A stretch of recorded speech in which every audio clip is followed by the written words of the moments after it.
Coming up, after it's accidentally leaked the entire contents of the budget, the Office for Budget Responsibility might need at least to consider a name change. So, is it time to reform the OBR or abolish it? Hey, it's Sophie and Will from Sky News. Too many headlines, too little time? We get it, and that's why we're bringing you Cheat Sheet. 10 minutes every weekday morning. All the big stories from politics to pop culture, minus the noise. No doom scrolling, no spin, just the stories that matter from two people who live and breathe the news. Cheat Sheet with Ridge and Frost from Sky News. Follow Cheat Sheet wherever you get your podcasts. It's hard enough being Chancellor on Budget Day. Harder still when the body designed to mark your homework leaks the whole thing before you've even got to your feet. But that's exactly what happened to Rachel Reeves, thanks to a black hole-sized blunder by the Office for Budget Responsibility. In recent years, the OBR, which definitely doesn't stand for Office of Bleak Realism or Office of Budget Ruination, well, it's found itself in an all-important role. It takes the budget, looks at it, shakes it, sniffs it, and works out if the numbers add up, literally. But its calculations and predictions cast more than a shadow over the day. They directly affect the decisions any Chancellor can make, which is why it's not just Rachel Reeves with an OBR bee in her bonnet. Here's Sir Keir Starmer. The OBR have scored nothing against any change here. The assumption is not a single person changes their behaviour. I personally struggle with that way of looking at it. And the criticism isn't solely confined to the Labour benches. Remember Liz Truss? I don't agree with the OBR forecasting methods. I think the OBR should be abolished. I think it's been detrimental to British policy. So, with political opposition from across the Commons, is it time to think again? What is the OBR? What's it for? And might it actually have become much too powerful? I sat down with our economics editor, Ed Conway, to find out. I mean, Ed, let's just reflect on what actually happened on Budget Day. I mean, well, look, do we actually know yet what happened? No, not in detail, but it looks like basically they had uploaded the PDF, so the file that contains the economic and fiscal outlook, which is basically, that's the budget. So on Budget Day, there's two big documents that are produced. One of them is the budget itself, which is the kind of the red book. That's the one the Treasury produces. And then there's one that the OBR produces, which is a kind of pale shade of blue, Manchester City blue. And but to be honest with you, you can kind of get everything from the OBR book. So when they inadvertently published that, it was monumental. And I think basically they had it up on their website. To be honest with you, which journalist hasn't, knowing that there's a document coming, kind of guessed what the name might be and just see if they've actually uploaded it or whether they've just kind of put it up, but they haven't made the link live. What had happened is they had put it up and hoped that no one would guess the address of the PDF, but someone did. On Reuters, looking at the metadata, it looks like it might have been up, for hours and hours beforehand. She stands up at about 12:30 to give the budget speech. This stuff started to dribble out at about 11:45, but I noticed it pretty quickly because of the market reaction. So I was watching the screen. I'd just come out from our studios and I was watching the screen and looking at what was happening to gilt yields, just because that's something we do around Budget Day. And they started to fall quite sharply. And I said to... This is the cost of government borrowing, yeah? Cost of government borrowing. This is the key metric that, that obviously went haywire after the mini budget. And so we pay attention to it even more now than usual. And I kind of actually saw this going down. And I said to my producer, Aoife, who was sitting next to me, I was like, something going on here because this is moving much more than it normally would.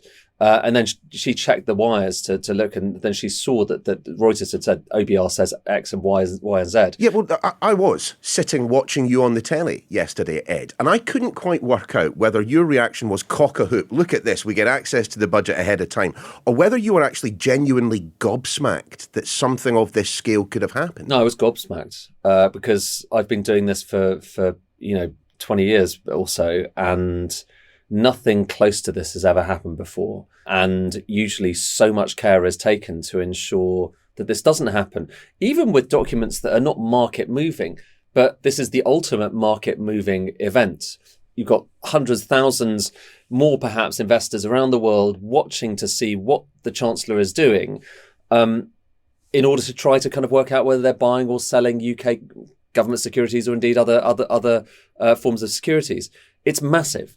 And the fact, like I say, that it caused the market to yo-yo around is enormously consequential. And also, my routine for the day was completely changed. Who cares? Honestly, pragmatically, maybe it's nice to liven things up. But the interesting thing is, and this goes to the point of, I guess, of the OBR as well, is that normally on budget day, what happens? It's a well-rehearsed sequence. The Chancellor stands up and gives the speech and talks about all of the exciting things that she or indeed he is doing. And then maybe there'll be an announcement and no one will think much of it because it was almost an aside. Then they sit down, she sits down, and then this stuff is published. And so all of a sudden you see the bones of the budget. You see how much each measure is worth. And for instance, this time around, the mention of salary sacrifice, what they're doing to pension schemes, it was almost a throwaway line in her speech about this loophole that needed to be closed because a lot of rich people were making the most of it. Well, then you get to the actual documentation. It turns out that's going to raise £4.7 billion, which is a loads of money in comparison with normal measures, and suggests a lot of people are going to pay a lot of money. And because this time around we had seen that before she even stood up, let's say it shone a different light on it, and you didn't have that normal kind of roller coaster of revelation, but instead you had this kind of roller coaster where everyone trying to download this file at once and then trading on it, which is kind of what happened in markets. I suppose what you're also pointing to there, Ed, is the ubiquity now of the OBR when it comes time for a financial statement like the budget. But it wasn't always thus, was it? I mean, actually, the OBR is a pretty recent invention. Yeah, and in the sweep of fiscal events is pretty new. It was set up in 2010. It was the Conservatives under George Osborne, Rupert Harrison actually, who was George Osborne's advisor. It was his brainwave that, to some extent, learning from what was happening in a few other countries in the world. In particular, in the US, there's something called the Congressional Budget Office. In the previous years, for as long as anyone could remember, when the Chancellor did a budget, they provided all of their own sums. So they said, we think the economy is growing by this much this year. We're going to do this much taxes, and we think it'll raise us this much money. And there was always a suspicion that as a result of them having everything in-house, they could, basically fiddle the figures slightly or massage them to make them more kind of favourable. So George Osborne was in essence saying, look, politicians can't trust politicians. It wasn't that people fundamentally doubted the numbers that the Treasury was producing back, pre-2010. It was just that because they could control everything, Rupert Harrison, George Osborne, what they basically said is, let's create this body within, it's kind of independent, but it's obviously somewhat part of government, whose job it is to do the forecasts and to essentially kind of score all of the measures that the government is going to try and introduce. I think in institutional terms, it was great success. Subsequent governments have all embraced it, and actually all around the world there's other organizations that have been set up in other countries to do similar things, and it gets to this bigger point of maybe in certain economic decisions you need to have experts looking at things, dare I say experts, that word, looking at things rather than trusting politicians to do everything. Okay, so how do they do what they do? How do they come up with their kind of scorecard at the end of it? I mean, I suppose what Budget Day has demonstrated is that the OBR has access to the budget and has quite early access to the budget, I would assume. Yeah, they do. Well, I mean, they're part of the process. So in the weeks and the months running up to the budget, what will happen is the OBR will do like a forecast and say, this is what we think is happening to the economy. And as a result of growth being stronger or weaker than we expect, that means you've got less tax revenue or more tax revenue coming in than you expected. So it's the bedrock for a budget, is basically saying, look, here's where you are. Here's how things are going. So then the kind of ball is passed back to the Treasury, and they need to then decide, okay, we're going to raise taxes or cut spending or kind of be okay with extra borrowing. But the critical thing is, it is up to the OBR itself, this organisation, relatively small organisation. It's only kind of 50 or so people. Well, who are we talking about? I mean, who's actually doing this work? This guy called Richard Hughes, former Treasury official, quite a senior Treasury official, very well regarded in the Treasury. And it's him with another two people. So there's always been this body, it's called the Budget Responsibility Committee. And they're a committee of three economists who are, come from institutions like the Bank of England, also from the Treasury. There's a team that does some of the numbers and the data and the spreadsheets and the famous report that was released online inadvertently. But basically, it's up to those three members to decide, okay, this is kind of what we think is happening with productivity right now. Because ultimately, economics, for all that there's a lot of spreadsheets and a lot of data behind it, there's a lot of judgment as well. And the OBR has to make judgments about what they think is going to happen to the long-term trend growth rate of the UK, for instance, which depends on all sorts of factors. Does anyone actually really understand what growth is created by? We know that there are a number of factors, but you don't have a formula for it, so presumably the OBR doesn't have a formula for it. This is very dangerous territory now. The emperor maybe has no clothes in economics as a whole. Yeah, I mean, in short, no one who really understands economics would pretend that anything is definitive. There's evidence as well, and you base your judgments on evidence. But frankly, there's also hunches, and people within economics need to have hunches. And to some extent, what we see every kind of time the OBR comes up with new numbers is their hunch based on a lot of data and a lot of evidence, but their hunch on kind of where things are heading in the future. And it's basically those three people, it's worth saying, unelected officials who are making big decisions, because those decisions determine how much room the Chancellor might well have to spend or tax in the future. But the key thing that we were talking about in the run-up to this budget, not just us, but kind of everyone, because this is what the Treasury and various officials and the Chancellor were hinting at, was that the OBR was about to take a big decision. There was this kind of sense they were going to downgrade things, and it was going to be grim and grisly. And the Chancellor was going to face this, and she was going to have to do something about it. And what the thing she was going to do about it was, maybe it was going to be so serious, she was going to have to raise the basic rate of income tax, which is I remember that. Yeah, do you remember that? Not that long ago. Well, now it turns out the document came out a little bit earlier than expected, but the document came out, and it turns out the downgrade was far less small than anyone had anticipated. Less small even than the best case scenarios that people that looked at the start of things. Is this why there has been this increased level of criticism coming from not just the body politic, but from the politicians themselves, that we are in essence, farming out, government strategy to a body which reports on the basis of hunch and educated guesswork? It's kind of the same as with the Bank of England and when it was made independent in 1997. Most people tended to think that was kind of a good idea because politicians, them being able to decide interest rates and all of their kind of tax and spend policy at the same time meant there was a lot of room for them kind of creating booms and busts. But then, along comes something like the financial crisis and the Bank of England starts doing quantitative easing, quite controversial policy, printing lots of money, creating assets, or buying assets, all of this stuff. And then suddenly people surface and say, well, was it such a good idea? Here's why I think it's kind of the OBR is a trickier sell than something like the Bank of England being independent, because central banks, there's a history of independence of central banks that goes back many, many decades. The Federal Reserve in the US has been independent. I know Donald Trump tries to lecture it, but it's been independent for a long time. European Central Bank has always been independent. Whereas when it comes to taxing and spending, the idea that these decisions are going to be strongly influenced by unelected officials, I think that's an interesting and chewy question. I think the OBR is an important institution, actually, and to the extent that you need to be realistic about what it can and can't do and the powers it doesn't have. I think it's made an important contribution. I think that ultimately taxing and spending, this is this is at the heart of democracy. Is we elect, at each election we elect politicians on the basis of what they are promising to do, partly with our services, partly with other things, but partly also with the public finances. How much taxing is there going to be? How much spending is there going to be? How much borrowing is there going to be? And so when you have an institution that is so important in that, then I can understand why people are kind of nervous about it. Completely. But if you want an example of the power, of the reach of the OBR, just look at circumstances in which senior politicians have ignored it. Liz Truss and Kwasi Kwarteng amongst them. And the funny thing is, that episode was perhaps the biggest, that bolstered the OBR's kind of significance and power more than any other episode Absolutely. in its history. And ironically enough, there was so much going on in that period. And again, let's not kind of relive the whole thing.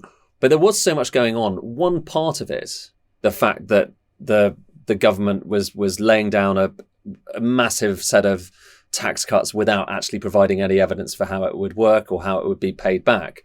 But on top of that, other things were going on. And one of those other things that was going on was that they were saying, well, also, we don't really feel like we need to consult the OBR on this stuff. And then the markets went crazy. And there was this bizarre moment of the OBR kind of turning up at Downing Street and, being summoned in by Liz Truss, basically to show that she was listening to them now as she was trying desperately to get things back in order. And obviously Labour won the next election on the basis of not being, the number of times Liz Truss came up in that election, you couldn't count them.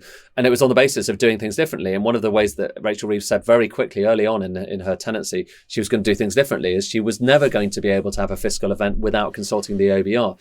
So their position was enshrined and empowered in a way that I think, even I, who am kind of a fan of the OBR, was thinking, well, maybe we're going a little bit far in terms of the amount of faith that we're putting into them as an institution, because ultimately, I do think, politicians are the ones we elect, and they ultimately should be the deciders on what is happening to taxes and what is happening to spending, not unelected officials. Well, let me ask what may prove a difficult question for someone who is self-admittedly an OBR fanboy. I mean, I don't know if I'm a fanboy, but you did say you were a fan. Well, you did say you were a fan. I am. Okay, so here's my skew. I like charts.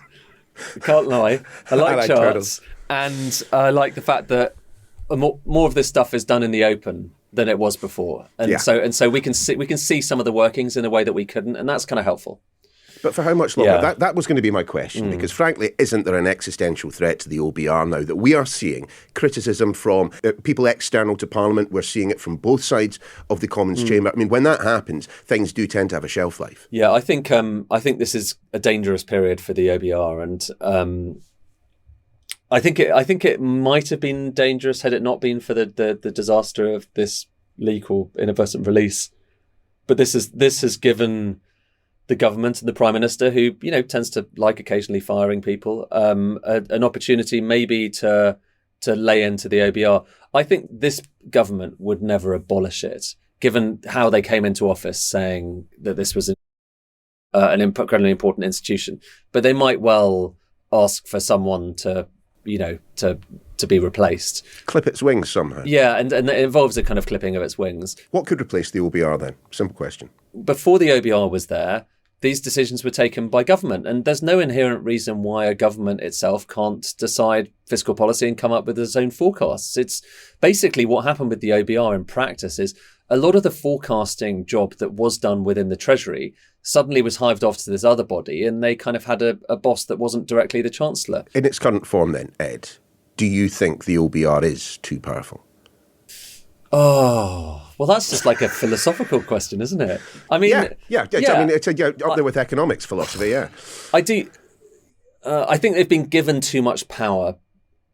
Yeah, but that's a slightly kind of tricksy answer, because they've been given too much power because governments have signed up to fiscal rules, and as soon as you've got a rule and you say I'm keeping to that rule, then everything is about how close to that line you are. You've drawn a line, and then the OBR's job is always to say where you are in relation to something. So they'll just do that.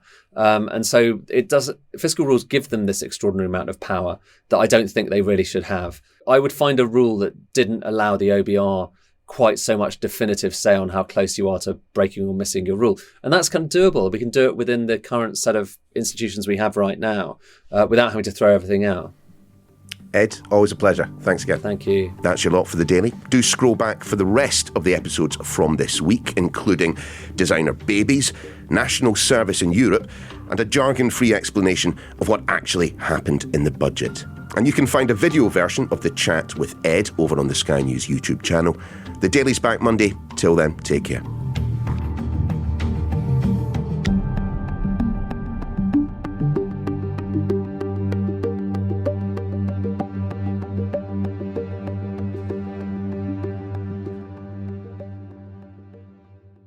Hello, Nish Kumar here. And Coco Card. And we're dropping in from Pod Save the UK. We're your weekly fix of political news from a staunchly progressive perspective. And we cover a variety of topics, from infighting in the Labour Party to infighting in your party to infighting in the Conservative Party. And don't forget the woke sandwiches. We're here for every made-up culture war. What is your woke sandwich filling of choice, by the way? Tory tears. Listen to Pod Save the UK every Thursday, wherever you get your podcasts.